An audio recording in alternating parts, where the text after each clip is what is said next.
একটি বিস্ময় সময় আমরা পার করছি। এই উপমহাদেশ জুড়েই সেটি শুরু হয়েছে। তার মধ্যে যদি এ ধরনের উদ্যোগ থাকে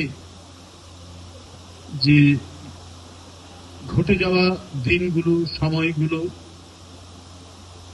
সেগুলো নিয়ে সত্য কথনের উপর ভিত্তি করে কোনো গ্রন্থ রচিত হলে এই সময় এবং সময়ের যারা ধারণ করছেন এবং আগামী প্রজন্মের কাছে যারা দিক নির্দেশনা দেবেন, তারা আমি মনে করি সার্থক মানুষ হিসেবেই বিবেচিত হবেন আমাদের দেশে, আমাদের সমাজে।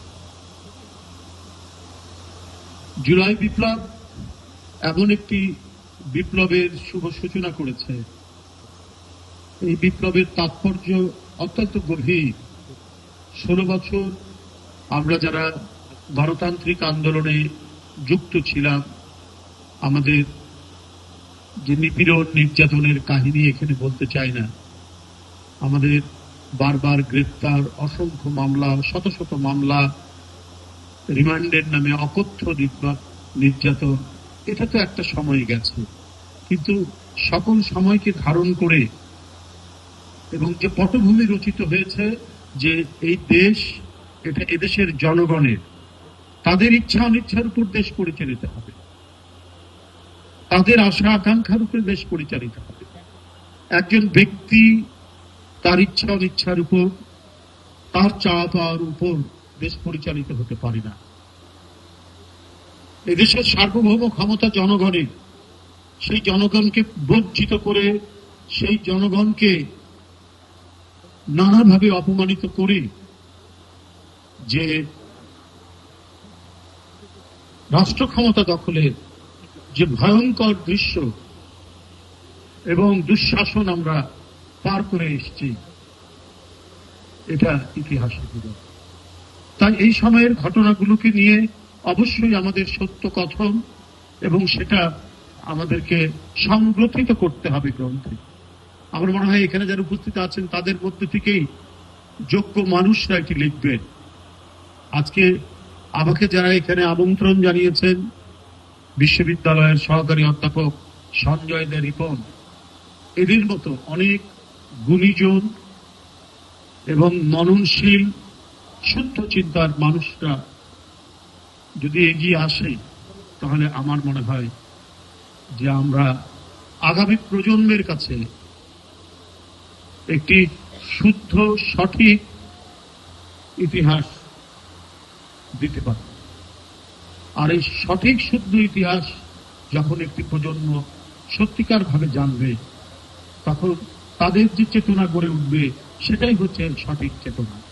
মিথ্যা অপপ্রচার দিয়ে, কুৎসা রুটিয়ে, সমস্ত মিডিয়াকে করায়ত্ত করে, বাধ্য করে একটি বানোয়াট বয়ান তৈরি করে, ন্যারেটিভ তৈরি করে ক্রমাগত সকাল থেকে সন্ধ্যা পর্যন্ত সেই বয়ান প্রচারের মধ্যে দিয়ে মানুষের মন, জনগণের মনকে প্রভাবিত করার প্রচেষ্টা সার্থক হয় না। তার প্রমাণ হচ্ছে জুলাই বিপ্লব। জুলাই বিপ্লবের স্পিরিটের মধ্যে, চেতনার মধ্যে ওটাও ধারণ করে। অপপ্রচার, মিথ্যাচার, কুৎসা, এটা অনবরত প্রচার করলে মানুষ ধরে ফেলে। তাই এই 16 বছরের অবিরাম কুৎসা, অপপ্রচারের কোনো কাজেই লাগেনি। তরুণরা একটা পর্যায়ে এটা আর বিশ্বাস করেনি।